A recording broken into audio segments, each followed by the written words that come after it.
Hello friends, എല്ലാവർക്കും good morning. അപ്പോൾ പത്തരമാറ്റിൻ്റെ ഇന്നത്തെ വിശേഷത്തിലേക്ക് എല്ലാവർക്കും സ്വാഗതം. അങ്ങനെ നമ്മുടെ ദേവയാനിയും ഈ ജാനകിയും കൂടി പുറത്തേക്ക് നോക്കുമ്പോൾ നവ്യ ഭയങ്കരമായിട്ട് മരിങ്ങനെ അരിശപ്പെട്ട് കാറിൽ കയറി പോകുന്ന രംഗമാണ് കാണുന്നത്. ഇത് കണ്ടു കഴിഞ്ഞപ്പോഴേക്കും ഇവർക്കാണെങ്കിൽ ടെൻഷൻ. ദൈവമേ, ഈ നവ്യ ഇത് എങ്ങോട്ടാണ് പോയത്? ജാനകി ഒരു പിടിയും കിട്ടുന്നില്ലല്ലോ. എങ്ങോട്ടാ പോയെന്ന് ആർക്കറിയാം? വട്ട് പിടിച്ച പെണ്ണാണ്. ഇനി എന്തെങ്കിലും കടുങ്കൈ ചെയ്യാനാണ് പോയതെന്ന് ആർക്കറിയാം? ദൈവമേ, എന്നാലും അവളുടെ അമ്മ എന്തിന് ഇങ്ങനൊരു കാര്യം പറഞ്ഞതെന്ന് ആർക്കറിയാം? ഇവിടെ ആരും ഒരു സത്യവും അവളോട് പറയാതിരുന്നതായിരുന്നു. ആ സമയത്ത് തന്നെ ഇവൾക്ക് വല്ല ആവശ്യമുണ്ടായിരുന്നോ നവ്യയോട് സത്യങ്ങളെല്ലാം പറയാനായിട്ട്? സ്വന്തം മകളുടെ ജീവൻ പോലും നോക്കാതെയാണ് ഇപ്പോൾ ഓരോ കാര്യങ്ങളും കാണിച്ചു കൂട്ടുന്നത്. ഇതിപ്പോൾ മനുഷ്യന് തൊല്ലയായല്ലോ എന്നൊക്കെ പറഞ്ഞുകൊണ്ട് ദേവയാനിയും ജാനകിയും കൂടി അങ്ങോട്ട് പോവുകയാണ്. പക്ഷേ അവിടെ ജലജയും അതേപോലെ തന്നെ അഭിയും എന്തൊക്കെയോ ഇങ്ങനെ ആലോചിച്ചുകൊണ്ടിരിക്കുന്ന സമയത്താണ് ദേവയാനി ഇറങ്ങി വരുന്നത്. നിങ്ങൾ രണ്ടുപേരും സന്തോഷത്തിലാണല്ലേ? എന്താ ഏട്ടത്തി ഇങ്ങനെ പറയുന്നത്? അതേ, നവ്യല്ലേ വണ്ടി എടുത്തിട്ട് ആരോടും പറയാതെ ഇറങ്ങിപ്പോയി. എന്താ, നിങ്ങളോടും എല്ലാം പറഞ്ഞായിരുന്നോ? അയ്യോ ഇല്ല ഏട്ടത്തി, ഞങ്ങളോടൊന്നും പറഞ്ഞില്ല. എന്താടാ അഭി, അവളെന്തിനാ ഒറ്റയ്ക്ക് ഇറങ്ങിപ്പോയത്? അയ്യോ അമ്മായി, എനിക്കറിയില്ല അമ്മായി. അവൾ സത്യങ്ങളെല്ലാം അറിഞ്ഞിട്ടുണ്ടാവും.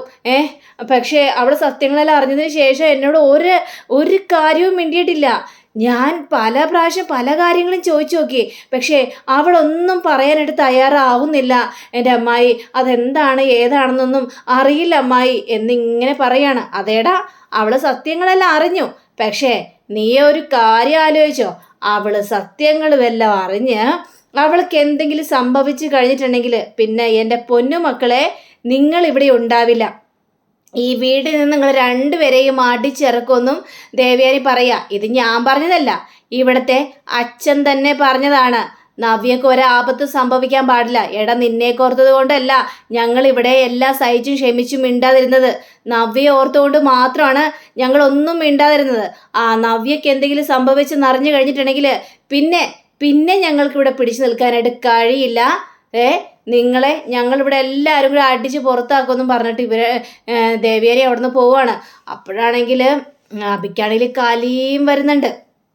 അങ്ങനെ ജലജ പറയാണ്, അവൾക്ക് എന്തെങ്കിലും സംഭവിച്ചിട്ടുണ്ടാവോടാ? സംഭവിക്കണമെങ്കിൽ അങ്ങോട്ട് സംഭവിക്കട്ടെ അമ്മേ. കാരണം അവൾ മരിച്ചാൽ എൻ്റെ ജീവിതം അടിപൊളിയാകും. അവൾ മരിക്കണേന്നാണ് എൻ്റെ ആഗ്രഹം. അവൾ മരിക്കട്ടേന്നേ. പിന്നെ എനിക്കൊരു ശല്യം ഇല്ലല്ലോ. സത്യങ്ങൾ അറിയാനുള്ളത് എപ്പോൾ വേണമെങ്കിലും അറിയും. അതല്ലടാ, അവള് കാരണമാണല്ലോ ജ്വല്ലറിയിൽ മാനേജറായിട്ട് നിനക്ക് ജോലി കിട്ടാന്നൊക്കെ വിചാരിച്ചത്. അതുകൊണ്ട് ചിലപ്പോൾ ആ ജോലി കിട്ടിയില്ലെങ്കിലോ? ഇവിടെ ഇവരെല്ലാവരും കൂടി നമ്മൾ അടിച്ച് പുറത്താക്കുമെന്ന് എനിക്ക് തോന്നുന്നത്. അതവർ വെറുതെ ഡയലോഗ് അടിച്ചിട്ട് പോയതാ. ഒരു മുത്തശ്ശനും പറഞ്ഞിട്ടില്ല നമ്മളിവിടെ നിന്ന് അടിച്ച് പുറത്താക്കുമെന്ന്. ഇതൊക്കെ അമ്മയുടെ മനസ്സിലിരിപ്പാണ്. അത്രയും മാത്രം ചിന്തിച്ചാൽ മതി. പിന്നെ അമ്മയ്ക്കപ്പോൾ അവൾ ജീവിച്ചിരിക്കണമെന്നാണ് ആഗ്രഹമല്ലേ? എനിക്ക് അവൾ ജീവിച്ചിരിക്കണമെന്ന് ഒരാഗ്രഹവും ഇല്ല. പക്ഷേ നിനക്ക് ആ മാനേജർ ജോലി കിട്ടിയതിന് ശേഷം അവൾക്ക് എന്തെങ്കിലും സംഭവിച്ചാൽ എനിക്ക് കുഴപ്പമൊന്നുമില്ല. നല്ലൊരു ഓഫറല്ലേടാ കിട്ടിയിരിക്കുന്നത്. ജ്വല്ലറി ഇപ്പം മുന്നോട്ട് പോയിക്കൊണ്ടിരിക്കുകയല്ലേ? അപ്പോൾ അവിടെ ഒരു ജോലി കിട്ടുന്നത് ഏറ്റവും നല്ല കാര്യമല്ലേടാ? അതുകൊണ്ടാണ് ഞാൻ ഇങ്ങനെയൊക്കെ പറഞ്ഞത് എന്നൊക്കെ പറയാണ്. ഇനിയിപ്പോൾ എന്ത് ചെയ്യാനാ? അവള് എവിടെ പോയിട്ടുണ്ടാവുമോ? ദൈവമേ, ഇനി അവൾ തിരിച്ചു വന്നു കഴിഞ്ഞാൽ അവൾ എൻ്റെ തലയെടുക്കും. അതാണ് എനിക്ക് പേടി. ഞാൻ വിചാരിച്ചത് അവൾ എന്നെയും കൊന്നിട്ട് അവൾ ചാകുമെന്നാണ് ഞാൻ വിചാരിച്ചത്. പക്ഷേ ഇവിടെ ഞാൻ രക്ഷപ്പെട്ടെന്ന് അമ്മ കരുതിയാൽ പോരെ അമ്മേ? ഞാൻ ഏതായാലും കൊല്ലപ്പെട്ടില്ലല്ലോ. അവൾ മരിക്കണമെങ്കിൽ മരിക്കട്ടെ. പിന്നെ അതാണ് എൻ്റെ ആഗ്രഹം. പിന്നെ വരുന്നിടത്ത് വെച്ച് തന്നെ കാണാം. ഇത്രയും മാത്രം ചിന്തിച്ചാൽ മതി എന്നൊക്കെ ഇവർ രണ്ടുപേരും കൂടി ഇങ്ങനെ സംസാരിക്കുകയാണ്. അപ്പോൾ പിന്നീട് നമ്മുടെ നയനയെ കാണിക്കുകയാണ്. അപ്പം നയനയാണെങ്കിൽ എന്തൊക്കെയോ ഡിസൈൻ ഇങ്ങനെ വരച്ചുകൊണ്ടിരിക്കുക. ആ സമയത്താണ് പെട്ടെന്ന് ദേവയാനിയുടെ കോള് വരുന്നത്. അങ്ങനെ ദേവയാനി വിളിക്കുന്നത് കണ്ടുകഴിഞ്ഞപ്പോഴേക്കും നയനയ്ക്ക് ഒരു ഡൗട്ട്, ഇതെന്താണ് ഈ സമയത്ത് വിളിക്കുന്നതെന്ന് ചിന്തിക്കുക. അങ്ങനെ പെട്ടെന്ന് കോൾ എടുക്കണം. ഹലോ അമ്മേ, എന്താ അമ്മേ എന്ന് ചോദിച്ചപ്പോഴേക്കും, മോളെ നവ്യ ആരോടും പറയാതെ ഇവിടെ നിന്ന് വണ്ടി എടുത്തോണ്ട് പോയി മോളെ. ആകെ പേടിയാവുന്നു, ടെൻഷൻ അടിച്ചിട്ട് ഒരു രക്ഷയില്ല. നവ്യേച്ചി പോയെന്നോ? എങ്ങോട്ടാ അമ്മ പോയത്? അതൊന്നും അറിയില്ല, ഞാൻ പറഞ്ഞില്ലേ, ആരോടൊന്നും പറഞ്ഞില്ല എന്നേ. അതെ, അവളോട് എന്തെങ്കിലും ചോദിച്ചു കഴിഞ്ഞാൽ പിന്നെ എന്തെങ്കിലും മിണ്ടോ? അതുമില്ല. ഇവിടെ വന്നതിന് ശേഷം അവൾ സത്യങ്ങളെല്ലാം അറിഞ്ഞിട്ടും ആരുടെ ഒരു അക്ഷരം പോലും ചോദിച്ചിട്ടില്ല, അഭിയോട് പോലും ചോദിച്ചിട്ടില്ല. അതാണ് ഇപ്പോൾ ടെൻഷൻ ആയിക്കൊണ്ടിരിക്കുന്നത്. ദൈവമേ, ചേച്ചി ഇത് എങ്ങോട്ടാണ്? ഈ അമ്മ കാരണമാണ് എല്ലാത്തിനും. എന്ത് ചെയ്യാനാണ്? നിന്റെ അമ്മ ഇങ്ങനെയൊന്നും പറയണ്ടായിരുന്നു. ഞങ്ങളും കൂടി എല്ലാ സത്യങ്ങളും മറച്ചു വെച്ചതായിരുന്നില്ലേ? പിന്നെ എന്തിനാ നിന്റെ അമ്മ ഈ സത്യങ്ങളെല്ലാം പറയാനായിട്ട് പോയത്? അത് വേണ്ടായിരുന്നു മോളെ എന്നൊക്കെ പറയാണ്. നീ ഒരു കാര്യം ചെയ്യ്, നന്ദുവിനെ വിളിച്ച് ഈ കാര്യങ്ങളെല്ലാം പറ.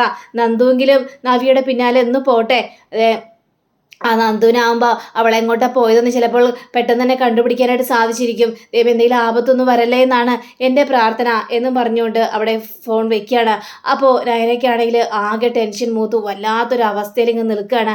അപ്പോഴാണ് ആദർശം വന്ന് ചോദിക്കുന്നത്, എന്ത് പറ്റി നയന എന്ന് ചോദിച്ചപ്പോഴേക്കും, ആദർശേട്ടാ ഇത് വല്ലാത്തൊരു പരീക്ഷണമായിപ്പോയി ആദർശേട്ടാ. ദേ നവ്യേച്ചിയില്ലേ, അവിടുന്ന് ആരോടും പറയാതെ വണ്ടിയിൽ കയറി എങ്ങോട്ടോ പോയെന്ന്, ഒരു വിവരവുമില്ല. അവിടെ ചെന്നിട്ട് ഒരു ബഹളവോ ഒരു പൊട്ടിത്തെറിയോ ഒന്നും ഉണ്ടായില്ലെന്നാണ് പറഞ്ഞത്. അഭിയോട് പോലും ഒരു അക്ഷരം പോലും ചോദിച്ചിട്ടില്ല. ഇത് കേട്ട നമ്മുടെ ആദർശാണെങ്കിൽ എല്ലാത്തിനും കാരണക്കാരി നിന്റെ അമ്മയാണ്. നിന്റെ അമ്മ എന്തിനാണ് ഈ സത്യങ്ങളെല്ലാം പറയാനായിട്ട് പോയത്? ഇതിൻ്റെ കാര്യമൊന്നും ഉണ്ടായിരുന്നില്ല. ആദർശേട്ടാ, അത് അമ്മയുടെ സാഹചര്യം കൊണ്ട്. എന്ത് സാഹചര്യം? എന്നിട്ട് എന്താ സംഭവിച്ചത്? സ്വന്തം മോൾക്ക് തന്നെ അപകടം പറ്റിയിട്ടുണ്ടെങ്കിൽ എന്തായിരിക്കും സ്ഥിതി? അതൊക്കെ നിങ്ങൾക്കൊക്കെ താങ്ങാനായിട്ട് പറ്റുമോ? എൻ്റെ അമ്മ ദേ എൻ്റെ അമ്മയോട് നവ്യ എന്തെല്ലാം എന്നെക്കുറിച്ച് അനാവശ്യങ്ങളെല്ലാം പറഞ്ഞിട്ടുണ്ട്. എന്നിട്ട് എൻ്റെ അമ്മ ഒരു അക്ഷരം പോലും മിണ്ടിയോ? ഇല്ല. എന്തുകൊണ്ടാ? നവ്യക്കൊരു ആപത്ത് വരാൻ പാടില്ല, അവളുടെ ജീവിതം തകരാൻ പാടില്ല എന്നൊക്കെ വിചാരിച്ചുകൊണ്ടല്ലേ ആ കുടുംബത്തിലെ ഓരോ ആൾക്കാരും മുന്നോട്ട് പോയിക്കൊണ്ടിരുന്നത്. ഇപ്പോൾ നയനെ നിൻ്റെ അമ്മ എന്താ കാണിച്ചത്? നിൻ്റെ അമ്മ ഇവിടെ വന്നു. ഇവിടെ വന്നിട്ട് നമ്മൾ ഒരുപാട് പറഞ്ഞു നോക്കി. എന്നിട്ട് അതൊന്നും ചെവിക്കൊള്ളാനായിട്ട് നിൻ്റെ അമ്മ തയ്യാറായോ? അതുമില്ല. ഇനിയിപ്പോൾ എന്താ ചെയ്യേണ്ടത്? ആദർശമായിട്ട് ഞാൻ നന്ദുവിനൊന്ന് വിളിക്കട്ടെ. നന്ദുവിനെ വിളിച്ചിട്ട് നന്ദുവിനോട് കാര്യങ്ങളെല്ലാം പറയട്ടെ. ഇതിപ്പം മനുഷ്യന് ടെൻഷൻ അടിച്ചിട്ട് ഒരു രക്ഷയില്ലല്ലോ. ദൈവം എൻ്റെ ചേച്ചിക്ക് ഒരു ആപത്തും വരാതിരുന്നാൽ മതിയായിരുന്നു. ചേച്ചിയാണെങ്കിൽ ഒന്നും ചിന്തിക്കൂല, അതേ കടുങ്കൈ ചെയ്യുമെന്നാണ് ഇപ്പം എൻ്റെ ഒരു പേടി. ഇതൊക്കെ കേട്ടുകഴിഞ്ഞപ്പോഴേക്കുമേ അങ്ങനെ അവൾ കടുങ്കൈ ചെയ്യില്ല നയനെ. കാരണം അവളങ്ങനെ കടുങ്കൈ ചെയ്യുകയാണെങ്കിൽ ആദ്യം അഭിയെ ഇല്ലാതാക്കും, അതിന് ശേഷമേ അവൾ കടുങ്കൈ ചെയ്യുള്ളൂ. അത്രയും മാത്രം ചിന്തിച്ചാൽ മതി. എന്നാലും ഞാൻ നന്ദുവിനൊന്ന് വിളിക്കട്ടെ ആദർശേട്ടാ എന്നും പറഞ്ഞുകൊണ്ട് നന്ദുവിനോട് കാര്യങ്ങളെല്ലാം പറയുകയാണ്. അങ്ങനെ പിന്നീട് നന്ദു ഈ കനകത്തെ പൊളിച്ചെടുക്കണം. കനകത്തിനോട് പറയണം, നമുക്ക് സമാധാനമായല്ലോ, നയന ചേച്ചി അവിടെ നിന്ന് ആരോടും പറയാതെ ഒരക്ഷരം പോലും മിണ്ടാതെ അവിടെ നിന്ന് ഇറങ്ങിപ്പോയെന്ന്.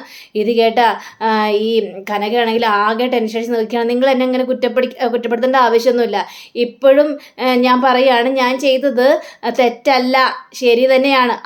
അമ്മ അങ്ങനെ പറയുള്ളൂ. കാരണം അമ്മയ്ക്ക് അമ്മ ജയിച്ചാൽ മതിയല്ലോ. ഇപ്പം എല്ലാവരും ഇവിടെ ടെൻഷൻ അടിച്ച് നിൽക്കുക.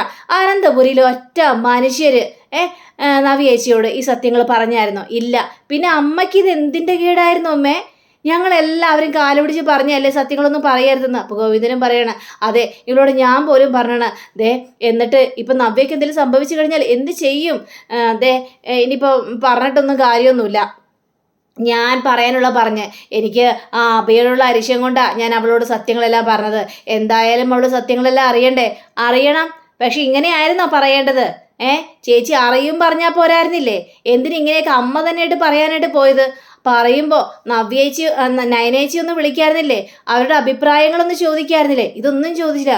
അപ്പോഴേക്കും ഗോവിന്ദനാണെങ്കിൽ, അതേ മോളെ ഞാൻ ഇവളോട് പറഞ്ഞതാണ് നയനയോടൊന്ന് അഭിപ്രായങ്ങൾ ചോദിക്കാനായിട്ട്. അതൊന്നും ചോദിക്കാതെ ഇന്നാ പിടിച്ചൊന്നും പറഞ്ഞുകൊണ്ട് ഫോണ് പോലും എടുക്കാതെ നവ്യയോട് സത്യങ്ങളെല്ലാം പറയാനായിട്ട് പോയതാ. ഇപ്പതേ അവളെ കാണാനില്ല, വീട്ടിലൊരു പൊട്ടിത്തെറി ഉണ്ടായില്ല, അവളോട് ഒരക്ഷരം പോലും മിണ്ടിയിട്ടുമില്ല. ഇനി എന്താണോ ഏതാണോ? അപ്പോൾ പെട്ടെന്ന് നമ്മുടെ നന്ദുവിന് ഒരു കോള് വരിക. അപ്പോൾ കോള് വന്നു കഴിഞ്ഞപ്പോഴേക്കും നന്ദു ആ കോൾ എടുക്കുകയാണ്. കോൾ എടുത്തു കഴിഞ്ഞപ്പോഴേക്കും, ആണോ ശരി ഞാൻ ഉടനെ എത്തിക്കോളാം എന്ന് പറഞ്ഞിട്ട് ഫോൺ വയ്ക്കുക. അപ്പോൾ ഗോവിന്ദൻ ചോദിക്കണം, മോളെ എന്താ കാര്യമെന്ന്. ഒന്നുമില്ല അച്ഛാ, എനിക്കൊരു കോള് വന്നാൽ ഞാൻ അത്യാവശ്യമായിട്ട് പുറത്തേട്ടൊക്കെ ഒന്ന് പോവാണ്. അപ്പോൾ മോളെ എന്താ പറഞ്ഞിട്ട് പോ. ഒന്നുമില്ലെന്നേ, ഞാൻ പുറത്തോട്ട് പോട്ടെ എന്ന് പറഞ്ഞുകൊണ്ട് നന്ദു വണ്ടി എടുത്തിട്ട് പെട്ടെന്ന് പോവാണ്. അപ്പോൾ ഗോവിന്ദൻ കനകത്തോട് പറയണത് എന്തൊക്കെയോ സംഭവിച്ചിട്ടുണ്ട്, ആരോ അവളെ അദ്ദേഹം നിർബന്ധമായിട്ട് വിളിച്ചിട്ടുണ്ട്. എനിക്ക് കനകം വല്ലാത്തൊരു ടെൻഷൻ തോന്നുന്നു. നീ കാരണമാണ് ഇങ്ങനെയൊക്കെ സംഭവിക്കുന്ന ആലോചിക്കുമ്പോൾ എനിക്കാകെ പേടി തോന്നുന്നു കനകം. നീ എന്തിനാ കനക അവളോട് സത്യങ്ങളെല്ലാം തുറന്നു പറയാൻ പോയത്? ഗോവിന്ദേട്ടൻ എന്നെ ഇങ്ങനെ കുറ്റപ്പെടുത്തരുത് കേട്ടോ. എനിക്കിതിൽ ഒരു ടെൻഷനും ഇല്ല. ഞാനിപ്പോൾ പറഞ്ഞത് തെറ്റായി പോയത് എനിക്ക് തോന്നുന്നുമില്ല. എന്തായാലും എനിക്ക് സത്യം പറയണമെന്ന് ആലോചിച്ചിട്ട് തന്നെയല്ലേ ഞാൻ പോയത്. പിന്നെ എന്തിനാ എന്നെ ഇങ്ങനെ കുറ്റപ്പെടുത്തുന്നത് എന്ന് ചോദിക്കുകയാണ്. നീ ഇങ്ങനെയൊക്കെ പറയുള്ളൂ, നവ്യമോൾക്ക് എന്തെങ്കിലും സംഭവിച്ചാലുണ്ടല്ലോ എന്നൊക്കെ ഗോവിന്ദനും ഇങ്ങനെ പറയണം. പക്ഷെ കനകത്തിന് അതൊന്നും ഒരു കൂസലും ഇല്ല. അങ്ങനെ നമ്മുടെ നന്ദു ഇങ്ങനെ പോയിക്കൊണ്ടിരിക്കുക. അപ്പോൾ പെട്ടെന്ന് നമ്മുടെ ആദർശ് നന്ദുവിനെ വിളിക്കുകയാണ്. നന്ദുവിനെ വിളിച്ചു കഴിഞ്ഞപ്പോഴേക്കും ആദർശേട്ടാ ഞാനൊരു സ്ഥലം വരെ പോയിക്കൊണ്ടിരിക്കുകയാണ് ആദർശേട്ടാ, എൻ്റെ ചെവിയിലൊരു ന്യൂസ് എത്തി. എന്ത് ന്യൂസ് നന്ദു? അത് പിന്നെ വേറൊന്നുമല്ല, അതെ പുഴക്കരയിൽ ഒരു പെൺകുട്ടിയുടെ മൃതദേഹം അടിഞ്ഞു എന്നാണ് എനിക്ക് ന്യൂസ് കിട്ടിയിരിക്കുന്നത്. ഞാനിപ്പോൾ ആ ഒരു സ്ഥലത്തേക്ക് പോയിക്കൊണ്ടിരിക്കുകയാണ്, വേറൊന്നും ആവല്ലേ എന്നാണ് എൻ്റെ പ്രാർത്ഥന ആദർശേട്ടാ എന്ന് പറഞ്ഞുകൊണ്ട് ഫോൺ വയ്ക്കുക. ആദർശ് ആകെ തകർന്നു പോയൊരവസ്ഥ നിൽക്കുകയാണ്. അപ്പോൾ നയന വന്ന് ചോദിക്കണം, ആദർശേട്ടാ എന്താ ആദർശേട്ടാ? ഒന്നുമില്ല, പറ എന്താ? നന്ദു വിളിച്ചാന്നേ? ഒന്നുമില്ല, ഞാൻ അവളെക്കുറിച്ച് അന്വേഷിക്കാറുന്നില്ല, എന്തോ ന്യൂസ് അവൾ പറഞ്ഞിട്ടുണ്ട്, അതുകൊണ്ട് ആദർശേട്ടൻ ഇങ്ങനെ ടെൻഷൻ അടിച്ച് നിൽക്കുന്നത് എന്താണെന്ന് വെച്ചാൽ എന്നോട് പറ ആദർശേട്ടാ, എന്താ സംഭവിച്ചെന്ന് പറയാൻ. ഇത് കേട്ട ആദർശാണെങ്കിൽ അത് പിന്നെ നയനെ ഇതേ പുഴക്കരയിലെ ഒരു പെണ്ണിൻ്റെ മൃതദേഹം അടിഞ്ഞിട്ടുണ്ടെന്നാ നന്ദു എന്നോട് വിളിച്ച് പറഞ്ഞത്. ഇപ്പം നന്ദു അങ്ങോട്ട് പോയിക്കൊണ്ടിരിക്കുകയാണെന്ന്. ഇത് കേട്ട നയനയാണെങ്കിൽ ഭയങ്കര കരച്ചിലാണ്. നയന നീ ഇങ്ങനെ ടെൻഷൻ അടിക്കല്ലേ, അത് അവളായിരിക്കില്ല, ഒരു ഡൗട്ട് അനുസരിച്ച് അവൾ പോയെന്നേ ഉള്ളൂ, പിന്നെ നവ്യയെ കാണാനില്ലല്ലോ, അപ്പോൾ നമ്മുടെ മനസ്സിൽ പല സംശയങ്ങളും വരും, ആ ഒരു സംശയത്തിൻ്റെ പേരിലേ പോയിട്ടുള്ളൂ. അങ്ങനെ നവ്യ ആത്മഹത്യയൊന്നും ചെയ്യാനായിട്ട് പോകുന്നില്ലെന്ന്. എന്നാലും എനിക്ക് പേടി ആദർശേട്ടാ, ചേച്ചിയുടെ സ്വഭാവം ഒരു വല്ലാത്തൊരു സ്വഭാവം തന്നെയാണ്, കടുങ്കൈ ചെയ്തിട്ടുണ്ടാവോ എന്ന് എനിക്കിപ്പോൾ വല്ലാത്ത ടെൻഷനാണ് ആദർശേട്ടാ എന്ന് പറയുകയാണ്. എല്ലാത്തിനും കാരണക്കാരൻ നിൻ്റെ അമ്മയല്ലേ? അമ്മയോട് പറഞ്ഞ് മനസ്സിലാക്ക്. എന്നിട്ടും നിൻ്റെ അമ്മയ്ക്ക് ഒരു കൂസലില്ലാതെ നിൽക്കുകയാണ്. വീട്ടിൽ അനന്തപുരിയിൽ ആർക്കും ഇല്ലാത്തൊരു ടെൻഷനാണല്ലോ നിൻ്റെ അമ്മ കാണിച്ചു കൂട്ടിയത്. ആദർശേട്ടാ അമ്മ ഇങ്ങനെ കുറ്റപ്പെടുത്തല്ലേ, അമ്മയ്ക്ക് ആ ഒരു വെപ്രാളം കൊണ്ടിട്ടല്ലേ അമ്മ സത്യങ്ങളെല്ലാം പറഞ്ഞു വന്നത്. അമ്മ ഇപ്പം കുറ്റപ്പെടുത്താതിരുന്നിട്ട് എന്താ കാര്യം? അമ്മ തന്നെ ഇതിനെല്ലാത്തിനും പിന്നിൽ. മകളുടെ യഥാർത്ഥ സ്വഭാവം എന്താണെന്ന് അമ്മയ്ക്ക് നന്നായിട്ട് അറിയാം. എന്നിട്ട് പോലും അമ്മ അതൊന്നും ചിന്തിക്കാതെ എല്ലാ സത്യങ്ങളും വിളിച്ചു പറഞ്ഞു. ഇനി എല്ലാവരും നവ്യയെക്കുറിച്ച് ഓർത്തിട്ട് ടെൻഷൻ അടിച്ച് വല്ലാത്തൊരവസ്ഥയിലാകും. ഇതല്ലേ സംഭവിക്കാനായിട്ട് പോകുന്നത്? നീ ഒന്ന് ചിന്തിച്ച് നോക്ക് ഞാനെന്ന് പറയണം. ആദർശേട്ടയ്ക്ക് എനിക്കൊന്നും അറിയില്ല ആദർശേട്ടാ, എനിക്കാകെ പേടിയാവുന്ന ആദർശേട്ടൻ്റെ ദൈവമേ, ചേച്ചിക്കൊരാപത്തും വരല്ലേ എന്നാണ് എൻ്റെ പ്രാർത്ഥന. അങ്ങനെ പിന്നീട് കാണിക്കുന്നത് നമ്മുടെ കനകമാണെങ്കിൽ ചെടിക്ക് വെള്ളം ഒഴിച്ചുകൊണ്ടിരിക്കുക സമയത്ത് ഗോവിന്ദൻ വന്ന് പറയണം, നിനക്ക് സമാധാനമായല്ലോ? നന്ദു എന്തിനാ പോയിരിക്കുന്നതെന്ന് പോലും അറിയില്ല, എന്തൊക്കെ സംഭവിച്ചിട്ടുണ്ട്.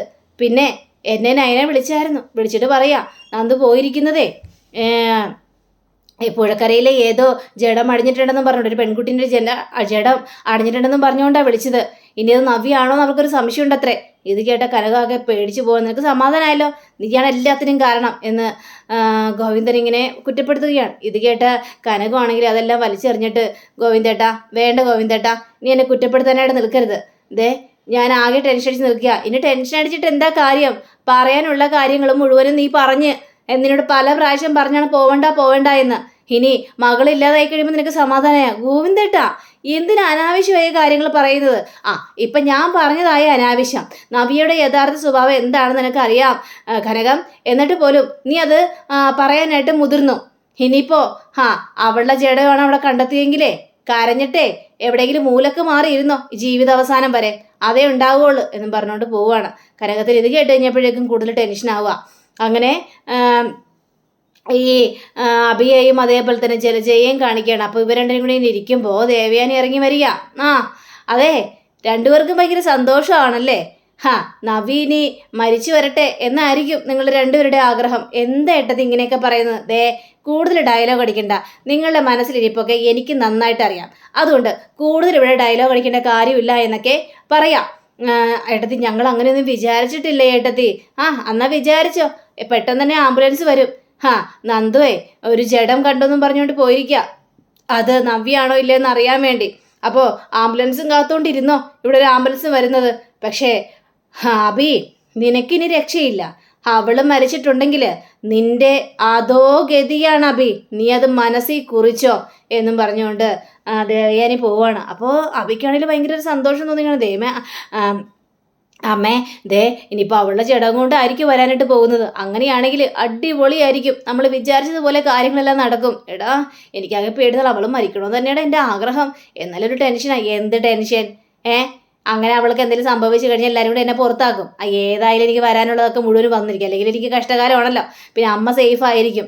പിന്നെ അവന്തിക്ക് ഇവിടെ എല്ലാവർക്കും ഭയങ്കര ഇഷ്ടമാണല്ലോ. അതുകൊണ്ട് അമ്മയുടെ കാര്യത്തിൽ അവരൊരു തീരുമാനം എടുക്കില്ല. അമ്മ ഇവിടെ തന്നെ ഉണ്ടാകും. എന്നെ ഒരു പുറത്താക്കട്ടെ. എന്നാലും ആ മെനകെട്ടവള് എൻ്റെ ജീവിതത്തിൽ നിന്ന് ഒഴിഞ്ഞു പോകുമല്ലോ, അതുവരെ സമാധാനമായിട്ട് ഇരിക്കുകയാണ് ഞാൻ എന്നും പറഞ്ഞുകൊണ്ട് ഇങ്ങനെ കാണിക്കുക. അപ്പം അങ്ങനെയും കാണിച്ചുകൊണ്ടാണ് ഇന്നത്തെ റിവ്യൂടെ അവസാനിച്ചിരിക്കുന്നത്. അടുത്ത റിവ്യൂവിനെ കാത്തിരിക്കുക, സബ്സ്ക്രൈബ് ചെയ്യുക. എല്ലാവർക്കും നല്ലൊരു ദിനം ആശംസിച്ചുകൊണ്ട് തന്നെ നമസ്കാരം. Thank you. ബൈ.